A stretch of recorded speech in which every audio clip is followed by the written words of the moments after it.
पूरी दुनिया हैरान है, दुश्मन भी परेशान है। जैसे भारत में अणुओं को तकलीफ हो गई, साला ये हो कैसे गया। दुनिया का सुपर पावर अमेरिका, जिसकी बात यानी ट्रंप की बात एक भी ईरान ने नहीं सुनी। गोदी मीडिया तक खामनाई खामनाई और खामनाई कर रहा है। उधर अणुए बेचारे अब वापस मुसलमानों को कोसना शुरू कर चुके हैं। एक बार फिर से जिल्लत उनके हाथ लगी है। अमेरिका और इजराइल का जो भौकाल था वो खत्म हो चुका है। अब दुनिया मान गई है कि अमेरिका इजराइल को एक साथ अगर कोई अकेला टक्कर दे सकता है तो वो 56-57 देशों का एक भाई है जिसका नाम है ईरान। जो पहले कहा करते थे तुम्हारे इतने सारे मुस्लिम देश हैं, हिंदू कहते हैं तुम्हारे इतने सारे मुस्लिम देश हैं, कुछ उखाड़ नहीं पाते, उखाड़ के पटक दिया, ऐसे पकड़ के नोच दिया ईरान ने। और सोचिए, ये तो एक की बात है, अगर और दूसरे देशों का ईमान जाग जाए, 2-4 ईरान जैसे हो जाएं, तो फिर अणुआ तुम्हारा होगा क्या। तुम्हें तो वापस नियोग प्रथा करके दोबारा पैदा होना पड़ेगा, वो भी गुफा में ही रहना पड़ेगा। सारा दिन सिर्फ मुसलमानों के खिलाफ बोलना। आपको पता नहीं इस समाज ने, खासकर ये अंधभक्तों ने इजराइल का साथ क्यों दिया। इन्हें फर्क नहीं पड़ता कि मुसलमानों को मारने वाला कौन है, बस मारना चाहिए। मारने वाला कोई भी हो, ये जाकर उसका पिछवाड़ा ऐसे पकड़ के चाट लेंगे।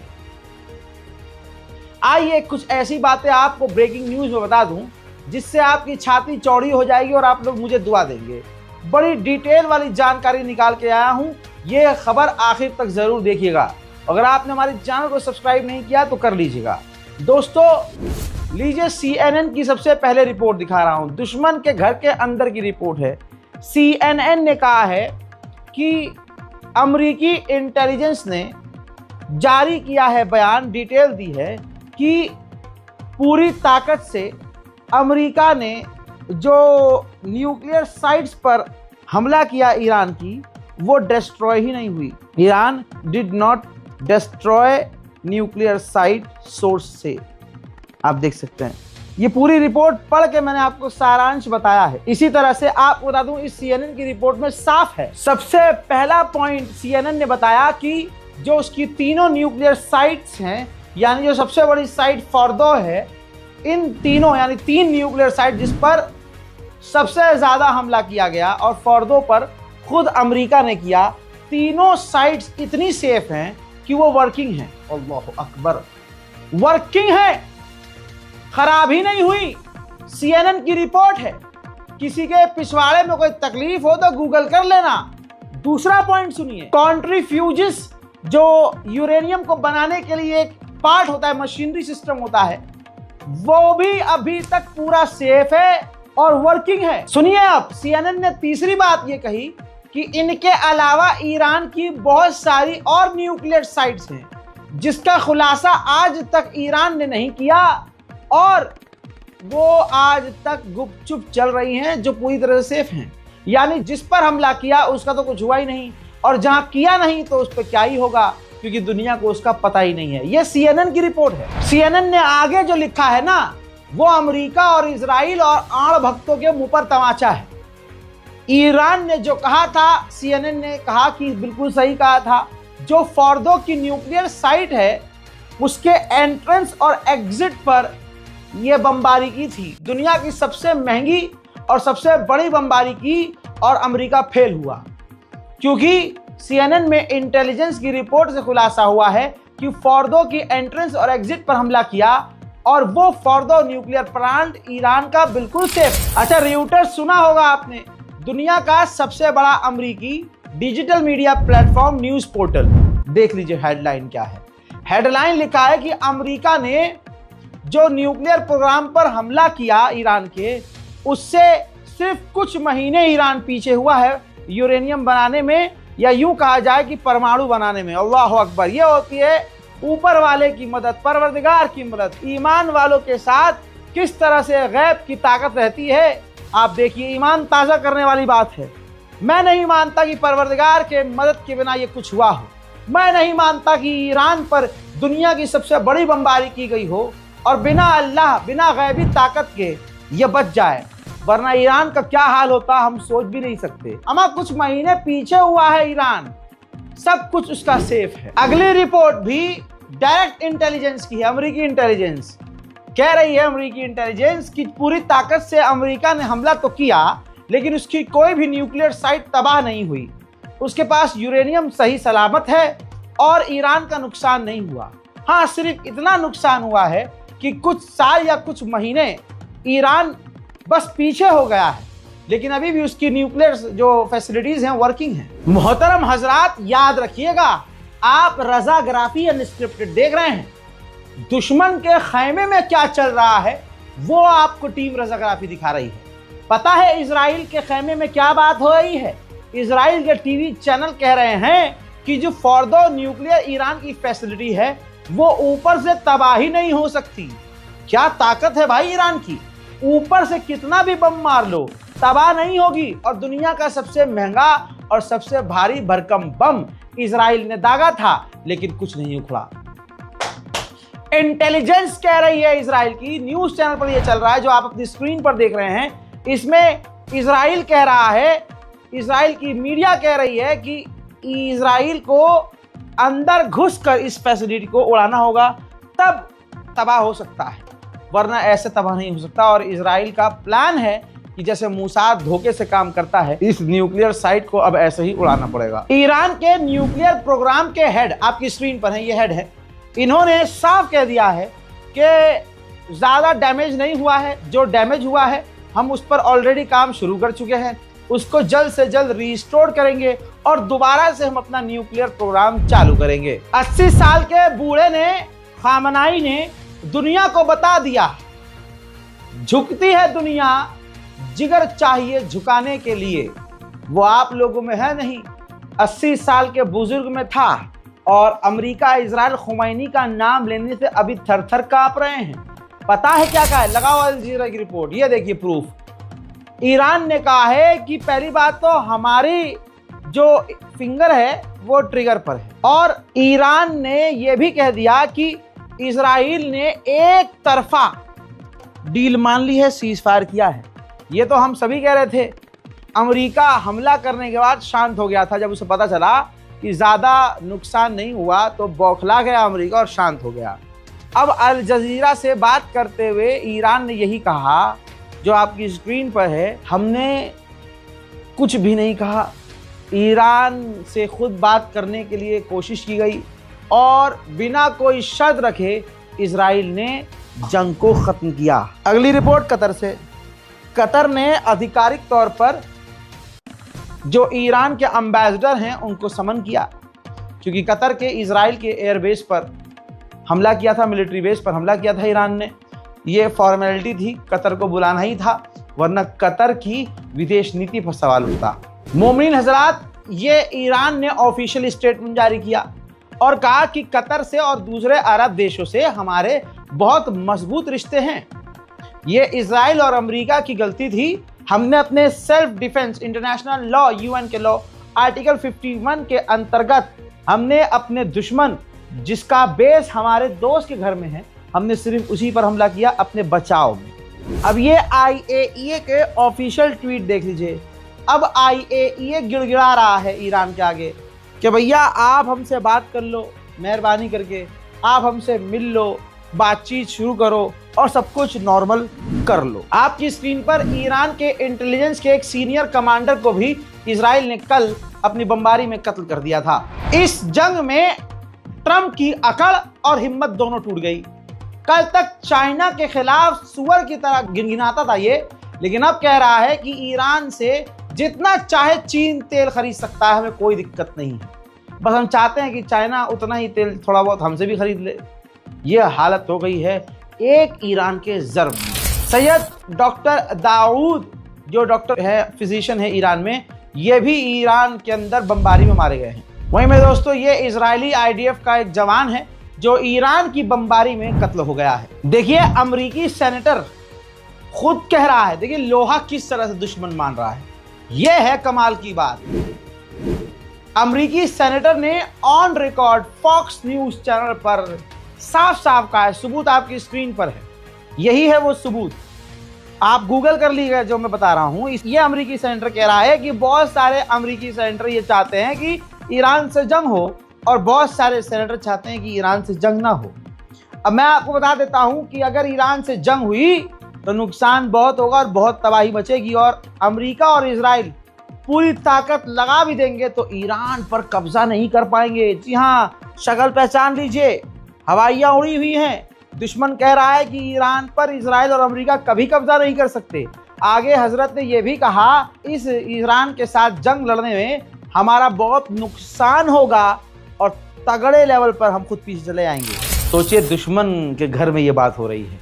उधर ईरान के ऑफिशियल्स ने कहा है कि हम सीज फायर की रेस्पेक्ट करेंगे, लेकिन तब तक जब तक सामने वाला भी उसको फॉलो करेगा। उधर मेरे दोस्तों, इजराइल का यह IDF कह रहा है कमांडर कि ईरान के साथ अभी जंग खत्म नहीं हुई है, हम नए फेज में एंटर हुए हैं। आओ मुन्ना, तुम्हारा इंतजार कर रहा है ईरान, आओ। उधर ईरान को मिली है बड़ी कामयाबी। अब बड़े लेवल पर ईरान के अंदर ही मोसाद के खिलाफ कैंपेन जारी करने पर ईरान को बड़ी कामयाबी मिली है। मोसाद जो इस्तेमाल करने वाला था हथियार और बम और विस्फोटक, वो ईरान की IRGC ने जब्त कर लिए हैं। उधर ईरान के कमांडर के द्वारा अमेरिका और इजराइल को धमकी, फाइनल धमकी दी गई है। गलती से भी कोई छोटी गलती और छोटी से भी छोटी अगर गलती कर दी तो मुंह तोड़ जवाब हम देंगे और हमारे हमलों को तुम इतनी जल्दी भूलोगे भी नहीं।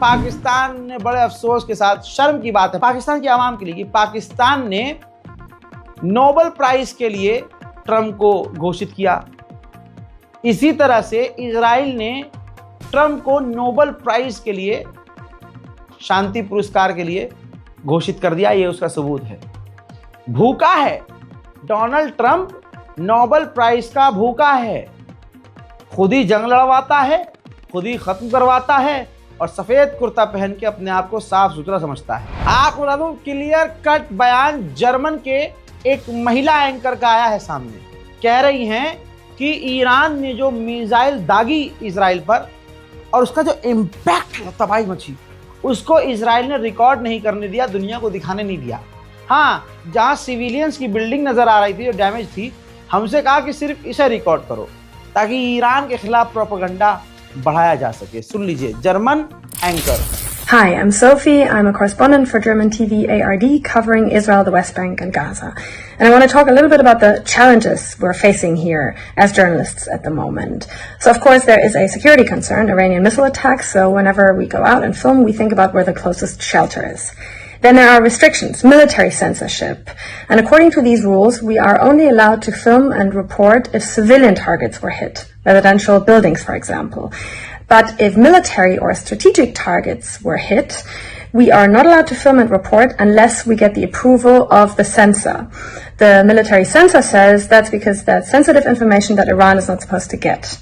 But the problem is that that can create the impression that only civilian and no military targets are being aimed at and hit.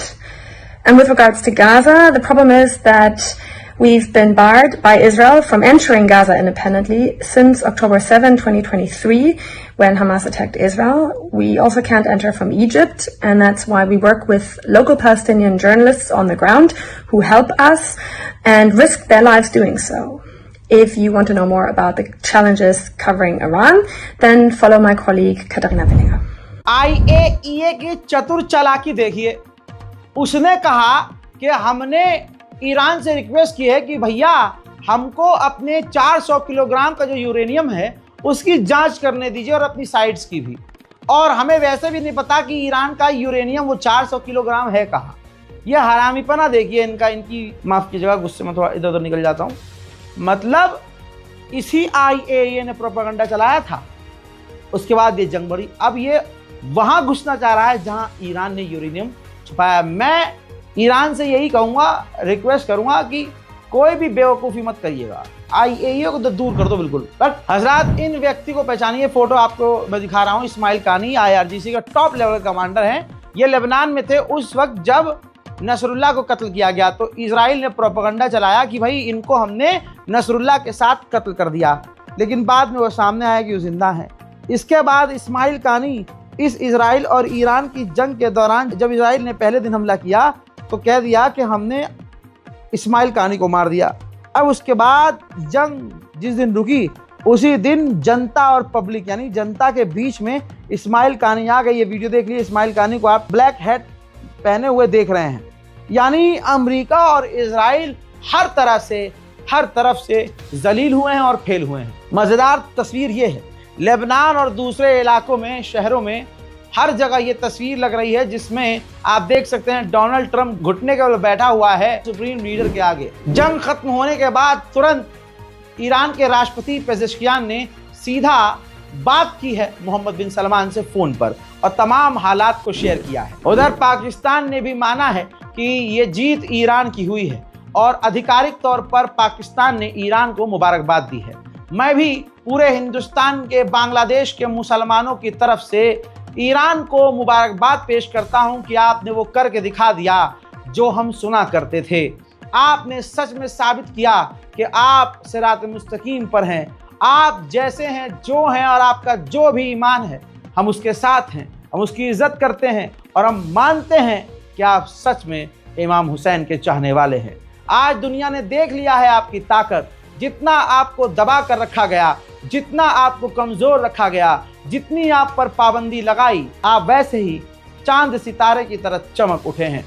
दुश्मन के खेमे में चीख और पुकार है और मायूसी है और उनके चेहरों पर फिटकार है। इजराइल की ही रिपोर्ट क्या कह रही है ये देखिए। इजराइल की जो सरकार है वो शौक है और शर्मिंदा है क्योंकि ट्रंप अब नाराज हो रहे हैं, इन पर चीख रहे हैं कि तुमने ईरान पर हमला क्यों किया। फाइनल मतलब सीज फायर होने के बाद तुम हालात खराब क्यों कर रहे हो, तुम अमेरिका के लिए जिल्लत का सबब क्यों बन रहे हो। यूक्रेन भी कम हरामी नहीं है, अपने घर में आग लगी है लेकिन ईरान के खिलाफ प्रोपेगेंडा कर रहा था। ये देखिए, चुसे हुए आम को देखिए दोस्तों, इस गुटली को देखो। ये यूक्रेन की सेना का इंटेलिजेंस ऑफिसर है, सीनियर। ये ईरान में रहकर ईरान की जासूसी अपने नाजायज बाप इजराइल के लिए कर रहा था, जिसे ईरान ने गिरफ्तार कर लिया। हम तो मांग करते हैं, गिरफ्तार किया है तो मजे ले रहे हो क्या? सीधा लटकाओ, खत्म करो, दी एंड। जब अमेरिका पूरी तरह से जलील हो गया, ट्रंप ने अपनी कंट्री का अंधा पैसा लगा दिया बमबारी करने में और मिला उनको कद्दू कुछ नहीं। ट्रंप ने क्या कहा नेतन्याहू से, पता है क्या कहा? अब हमसे कोई उम्मीद न करना कि हम आपकी मिलिट्री हेल्प करेंगे, आपके लिए कोई ऑपरेशन करेंगे ना, अब जो करना है आप खुद कर लो। मेरे दोस्तों, पता नहीं क्यों अल्लाह ने मेरे दिमाग में इतनी शक्ति, इतनी ताकत, इतनी कुव्वत दी है, तो मैं सोच के बोलता हूँ ना, वो पता नहीं अल्लाह मेरी ज़बान से निकाल देता है, निकलवाता है क्या। सोचिए, मैं अभी कल भी यही बोल रहा था, अभी इस रिपोर्ट में भी मैंने यही बोला और अभी खबर आ गई मेरे पास। यही बात मैं बोल चुका हूँ। ये देखिए, रूस के विदेश मंत्री सर्गेई लावरोव कह रहे हैं कि IAEA बहानों से ईरान से बातचीत करके उसका यूरेनियम कहाँ है इसका पता लगाना चाहता है, ताकि उसकी लोकेशन पता करके इजराइल को वो बता दे और इजराइल उस पर फिर से बमबारी कर दे। ये भी खबर मैंने बताई थी। जो विज़मैन इंस्टीट्यूट है इजराइल का, जिसे ईरान ने तबाह कर दिया था, और मैंने तभी कहा था कि सोचिए, यहां पर रिसर्च करता है इजराइल और बहुत उसने रिसर्च करी है, बहुत। खबर यह है कि भाई विज़मैन ने कहा, रिपोर्ट देखिए, विज़मैन इंस्टीट्यूट ने कहा है, इजराइल की इंस्टीट्यूट ने, कि ईरान के हमले में हम सदियों पीछे चले गए हैं, सदियों, और हमें अब दोबारा से स्क्रैच से यानी जीरो से शुरू करने पड़ेंगे सारे एक्सपेरिमेंट। आपके सामने ईरान का नुकसान ये है। ईरान का जानी नुकसान हुआ है 606 लोग मारे गए हैं, 5332 लोग घायल हैं। 95% जो लोग मारे गए हैं वो मलबे में दबने से मरे हैं। अब ये देखिए, इजराइल का ही न्यूज चैनल है, चैनल 13, उसने कहा कि नेतन्याहू ने जो गोल सेट किए थे, जो उसका टारगेट था, वो टारगेट पूरा ही नहीं हुआ है। सोचिए, अगली रिपोर्ट देखिए, नेतन्याहू का सीज फायर के बाद प्लान था कि हम ईरान की 15 साइट्स पर दोबारा हमला करेंगे। लेकिन ट्रंप ने ऐसा डंडा किया कि नेतन्याहू की हिम्मत ही नहीं हुई कि वो ईरान की साइट्स पर दोबारा हमला करे। IDF ने शाम को एक ट्वीट किया और कहा कि 2 ड्रोन ईरान की तरफ से, शायद ईरान की तरफ से हमारी तरफ आए थे, जिसे हमने मार गिराया, लेकिन हम कंफर्म नहीं है कोई ड्रोन ईरान से आए थे या कहीं और से। मोहतरम हज़रात, ये कुछ ट्वीट्स हैं यहूदियों के, इजरायलियों की, जो डोनाल्ड ट्रंप पे और नेतन्याहू पे भड़के हुए हैं। यहूदियों का कहना यह है कि एक आध बम जो है अमेरिका पर गिरता तो डोनाल्ड ट्रंप को समझ में आता कि जंग क्या होती है। यानी ये वो यहूदी है जो ईरान की मिसाइलों से ज़र्ब खाकर हैरान, परेशान और डरे हुए। नेतन्याहू की बोलती, ये सबूत के साथ बोल रहा हूँ, नेतन्याहू की बोलती ट्रंप ने बंद की। कैसे? जब दोबारा ईरान पर सीज फायर के बाद भी नेतन्याहू ने हमला किया तो डोनाल्ड ट्रंप ने नेतन्याहू को फ़ोन किया और इजराइल का अखबार लिख रहा है कि डोनाल्ड ट्रंप बुरी तरह से चीखा नेतन्याहू पर, बोला स्टॉप एवरीथिंग, सब का सब अभी बंद कर दो जो तुम कर रहे हो। जिसके बाद नेतन्याहू सहम गया और नेतन्याहू में जवाब में बोला, thank you very much president for helping us. मेरे दोस्तों, ईरान के विदेश मंत्री ने कंफर्म किया है कि इस वक्त इजराइल अकेला है।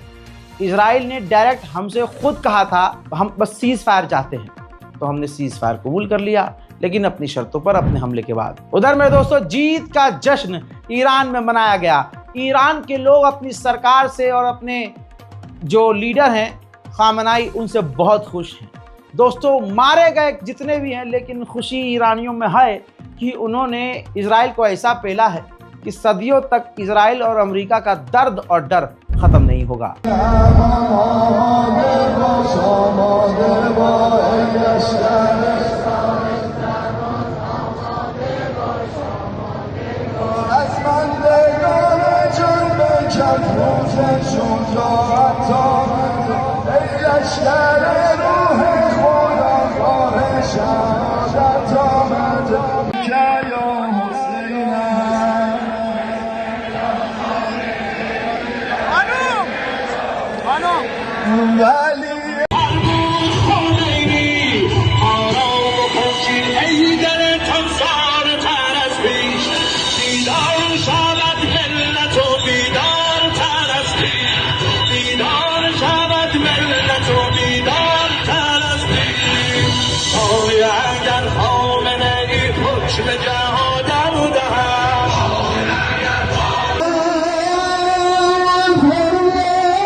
हज़रात मोहतरम, इस रिपोर्ट का यही खात्मा और इजराइल और अमेरिका के घमंड का भी यही खात्मा। खुशी है अगर आपको ईरान की जीत की, तो इस रिपोर्ट को शेयर करते हुए हमारे चैनल को सब्सक्राइब कीजिएगा। मैं हूं रज़ा और आप देख रहे थे रज़ाग्राफी अनस्क्रिप्टेड। जय हिंद।